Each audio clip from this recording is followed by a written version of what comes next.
Topic से साथियों इस क्लास में आपको क्वेश्चन मिलेंगे, जिससे कि आपके पेपर में साथियों 100% यहाँ से क्वेश्चन आपको देखने को मिलेंगे। तो आप अच्छे से इन प्रश्न को याद कीजिएगा और बताइएगा कि जुक्कू घाटी भारत के किस राज्य में स्थित है। तो आप याद रख लीजिएगा कि जुक्कू घाटी जो है ये भारत के नागालैंड राज्य में स्थित है। ऑप्शन ए यहाँ पर आपका सही जवाब है, याद रखिएगा। नेक्स्ट क्वेश्चन आपका आता है कि बैडमिंटन कोर्ट की लंबाई कितनी होती है। चलिए साथियों आंसर लगाइएगा, बैडमिंटन कोर्ट की लंबाई जो है कितनी होती है। तो याद रख लीजिएगा ये 44 फीट की होती है। ऑप्शन ए यहाँ पर सही जवाब है, 44 फीट। नेक्स्ट क्वेश्चन देखिएगा साथियों, क्वेश्चन है कि पाकिस्तान का गांधी जो है किसे कहा जाता है। चलिए साथियों बताइएगा कि पाकिस्तान का गांधी जो है किसे कहा जाता है। तो पाकिस्तान का गांधी कहा जाता है साथियों अब्दुल सत्तर ईदी को। यहाँ पर ऑप्शन इस क्वेश्चन का सी इस क्वेश्चन का सही जवाब है, याद रखेंगे। नेक्स्ट क्वेश्चन है साथियों आप सभी लोगों का कि कोल गैस किसका मिश्रण है। बताइएगा आप लोग, कोल गैस जो है साथियों ये किसका मिश्रण है। तो कोल गैस हो जाएंगे साथियों हाइड्रोजन, मीथेन और कार्बन मोनोऑक्साइड के। ऑप्शन ए जो है यहाँ पर आप लोग का सही जवाब है साथियों, 4th नंबर क्वेश्चन का आंसर। नेक्स्ट क्वेश्चन आपका आता है कि प्राइस ऑफ वॉर किसकी रचना है। तो प्राइस ऑफ वॉर किसकी रचना है। तो आप याद रखिएगा साथियों ये सैमुअल हर्श का है। ऑप्शन डी इस क्वेश्चन का यहाँ पे आपका सही जवाब है। नेक्स्ट क्वेश्चन है साथियों कि जॉन डब्ल्यू मूलर मॉडल पर कौन सी पंचवर्षीय योजना आधारित थी। तो जॉन डब्ल्यू मूलर मॉडल पर कौन सी यहाँ पे पंचवर्षीय योजना जो है ना आधारित है, यहाँ पे योजना होगा। तो साथियों याद रखिएगा आप सभी लोग, यहाँ पे इस क्वेश्चन का आपका सही जवाब ऑप्शन ए हो जाएंगे 8वीं। ऑप्शन ए सही जवाब है 8वीं हो जाएंगे। अगला क्वेश्चन है साथियों यहाँ पर कि सह्याद्री की सबसे ऊंची चोटी कौन सी है। साथियों हर एक क्वेश्चन बिल्कुल इंपॉर्टेंट और वीवीआई सेलेक्टेड क्वेश्चन है, आप इसको अच्छे से जरूर याद कर लीजिएगा, क्योंकि साथियों आपके पेपर में हूबहू यहाँ से बहुत सारे क्वेश्चन देखने को मिलेंगे। और बताइएगा कि सह्याद्री की सबसे ऊंची चोटी कौन सी है। तो सह्याद्री की सबसे ऊंची चोटी है आपके कौन, तो याद रख लीजिएगा साथियों कालसू बाई हो जाएंगे। ठीक है, कालसू बाई इस क्वेश्चन का यहाँ पे आप लोग का सही जवाब है। नेक्स्ट क्वेश्चन है आपका कि बादामी क्रांति का संबंध जो है ना किससे है। चलिए साथियों बताइएगा बादामी क्रांति का संबंध किससे है। तो बादामी क्रांति का संबंध हो जाएंगे आपके मसाला उत्पादन से। ऑप्शन डी इस क्वेश्चन का सही जवाब है आप लोगों का, मसाला उत्पादन से है। अगला क्वेश्चन देखिएगा, क्वेश्चन है कि क्वेश्चन क्या दिया गया है, चेंचुस किस राज्य की प्रमुख जनजाति है। तो चेंचुस किस राज्य की प्रमुख जनजाति है। तो याद रखिएगा साथियों ये हो जाएंगे आपके किस राज्य के, तो ये आंध्र प्रदेश की जनजाति है। आप अच्छे से इन प्रश्न को याद रख लेंगे। अगला क्वेश्चन आता है साथियों यहाँ पे कि पर्वतों की रानी जो है किस शहर को कहा जाता है। तो पर्वतों की रानी साथियों किस शहर को कहा जाता है। तो याद रखिएगा मंसूरी को कहते हैं। यहाँ पर ऑप्शन ए सही जवाब है, मंसूरी होगा। अगला क्वेश्चन आता है आप सभी लोगों का कि किस उद्योग क्षेत्र को विकास उद्योग के नाम से जो है जाना जाता है। तो किस उद्योग क्षेत्र को विकास उद्योग के नाम से जाना जाता है।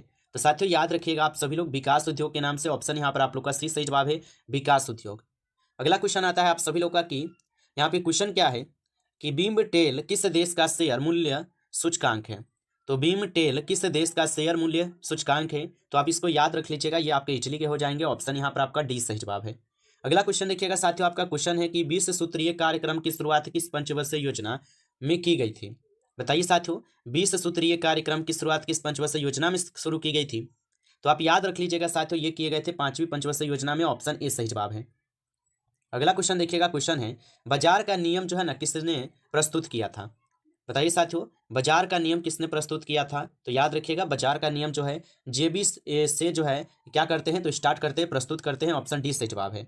अगला क्वेश्चन आता है आप लोगों का कि कैलोमल किसका अयस्क है। लगाइए साथियों आंसर। और साथियों आप लाइक नहीं किए हैं इस क्लास को, तो आपसे छोटा सा रिक्वेस्ट है कि आप इस क्लास को ज़्यादा से ज़्यादा लाइक कर लीजिएगा। और चैनल पे पहली बार साथियों जुड़े हैं तो आप इस चैनल को सब्सक्राइब करके आप ऑल नोटिफिकेशन को जरूर ऑल पे दबा लीजिए, जिससे कि जब भी कोई नई क्लास हो सबसे पहले क्लास का नोटिफिकेशन आपके पास पहुँच सके। तो आप इस चैनल को साथियों सब्सक्राइब कर लीजिए। साथ ही साथ आप जो इस क्लास को लाइक करके और पीडीएफ के लिए आप लोग कमेंट करके जरूर बताइएगा। चलिए लगाइए आंसर आप सभी लोग की कैलोमल किसका अयस्क है। तो आप बताइएगा साथियों ये पारा का है। ठीक है, ऑप्शन ए यहाँ पे सही जवाब है, पारा का होगा। अगला क्वेश्चन यहाँ पर आपका आता है कि मच्छर भगाने वाली क्वाइल में किस यौगिक का जो है ना प्रयोग किया जाता है। तो मच्छर भगाने वाली क्वाइल में किस यौगिक का प्रयोग होता है। तो आप याद रखिएगा इसमें जो है क्या किसका प्रयोग होता है। तो यहाँ पे इस क्वेश्चन का आपका सही जवाब ऑप्शन डी हो जाएंगे साथियों, याद रखेंगे। अगला क्वेश्चन आता है कि भारत का प्रथम परमाणु रिएक्टर है। बताइए साथियों भारत का प्रथम परमाणु रिएक्टर कौन से हो जाएंगे। तो याद रखिएगा भारत का प्रथम परमाणु रिएक्टर अप्सरा है। ऑप्शन ए यहाँ पे सही जवाब है साथियों, अप्सरा हो जाएंगे। अगला क्वेश्चन देखिएगा, क्वेश्चन है कि संयुक्त राष्ट्र संघ के प्रथम एशियाई महासचिव कौन थे। तो संयुक्त राष्ट्र संघ के प्रथम एशियाई महासचिव कौन थे। तो आप याद रख लीजिएगा ये कौन हो जाएंगे, तो यू थॉट हो जाएंगे। यहाँ पर ऑप्शन यहाँ पर आपका 20 क्वेश्चन का सही जवाब होगा। अगला क्वेश्चन देखिएगा, क्वेश्चन आता है कि एशियाई विकास बैंक की स्थापना कब की गई थी। तो एशियाई विकास बैंक की स्थापना जो है साथियों ये की जाती है आपके 1966 में। ऑप्शन यहाँ पर आप लोग का सही जवाब है 1966 में। आप सभी लोग इसे अच्छे से याद रखेंगे। अगला क्वेश्चन आपका आता है, क्वेश्चन है कि निम्न में से कौन सा आश्रम विनोबा भावे से संबंधित जो है ना है। चलिए साथियों बताइए, निम्न में से कौन सा यहाँ पे आश्रम है जो कि विनोबा भावे से संबंधित है। तो याद रखिएगा यहाँ पर क्या हो जाएंगे आपका सही जवाब। तो यहाँ पे इस क्वेश्चन का आप लोग का सही जवाब जो है पाव रना यहाँ पे रनार आश्रम हो जाएंगे। ऑप्शन डी सही जवाब है। नेक्स्ट क्वेश्चन है कि यहाँ पे क्या है, बिशप शब्द का प्रयोग किस खेल में किया जाता है। तो बिशप शब्द का प्रयोग किस खेल में किया जाता है। तो याद रखिएगा शतरंज के खेल में की जाती है। ऑप्शन ए सही जवाब है। चलिए अगला क्वेश्चन देखिएगा। क्वेश्चन है, शेरशाह सूरी ने हुमायूं को किस युद्ध में हराया था। चलिए साथियों बताइएगा, शेरशाह सूरी ने हुमायूं को किस युद्ध में हराया था। तो शेरशाह सूरी जो है हुमायूं के चौसा के युद्ध में हराते हैं। ऑप्शन सी सही जवाब है, चौसा के युद्ध में। अगला क्वेश्चन आप लोगों का आता है कि कौन सा अधिनियम यहाँ पे मोंटागू चेम्सफोर्ड सुधार के नाम से जो है जाना जाता है।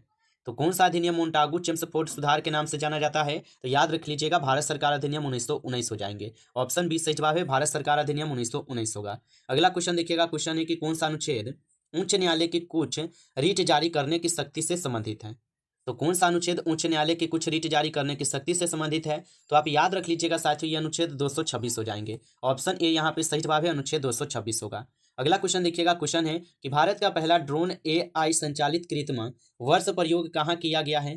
तो आप याद रख लीजिएगा साथियों, ये करेंट का क्वेश्चन है, जयपुर में है। ठीक है, ऑप्शन बी इस क्वेश्चन का सही जवाब होगा।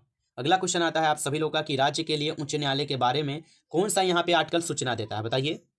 तो राज्य के लिए उच्च न्यायालय के बारे में कौन सा यहाँ पे आर्टिकल सूचना देता है। तो आप अच्छे से इनको याद रखिएगा साथियों, ये आपके आर्टिकल 222 हो जाएगा। ठीक है, ऑप्शन आपका डी जो है यहाँ पर आपका सही जवाब है। आर्टिकल 222 गलत है साथियों। ठीक है, आर्टिकल 214 में न बताई गई है, ऑप्शन सी कीजिएगा। सॉरी साथियों, क्षमा चाहते हैं, ऑप्शन यहाँ पे सी होगा। आप सभी लोग याद रखिएगा। चलिए अगला क्वेश्चन आता है, संविधान का संशोधन करने की संसद की शक्ति और उसकी प्रक्रिया का उल्लेख किस आर्टिकल में किया गया है। बताइए आप सभी लोग, क्या होगा आंसर आपका। तो यहाँ पे इस क्वेश्चन का आप आंसर क्या लगा रहे हैं, 28 का सही जवाब ऑप्शन डी लगा रहे हैं। तो सही जवाब है अनुच्छेद 368 में बताई गई है। ऑप्शन डी सही जवाब होगा। अगला क्वेश्चन आपका आता है कि किस आर्टिकल में एक न्यायालय से दूसरे न्यायालय तक न्यायालय में क्या है न्यायाधीशों के ट्रांसफर का उल्लेख किया गया है। तो किस आर्टिकल में एक न्यायालय से दूसरे न्यायालय में न्यायाधीशों के ट्रांसफर का जो है ना उल्लेख किए गए हैं। तो यहाँ पे आंसर क्या होगा आपका। तो यहाँ पे इस क्वेश्चन का आपका सही जवाब ऑप्शन यहाँ पे डी हो जाएंगे, आर्टिकल 222 में है। ठीक है, ऑप्शन डी को सही जवाब कीजिएगा। अगला क्वेश्चन आपका आता है कि किस आर्टिकल की मदद से राष्ट्रपति को उच्च न्यायालय से परामर्श करने की शक्ति प्राप्त होती है। तो किस आर्टिकल की मदद से राष्ट्रपति को उच्च न्यायालय के परामर्श करने की शक्ति प्राप्त होती है। तो आप याद रख लीजिएगा, ये अनुच्छेद 143 हो जाएंगे। ऑप्शन ए यहाँ पे सही जवाब।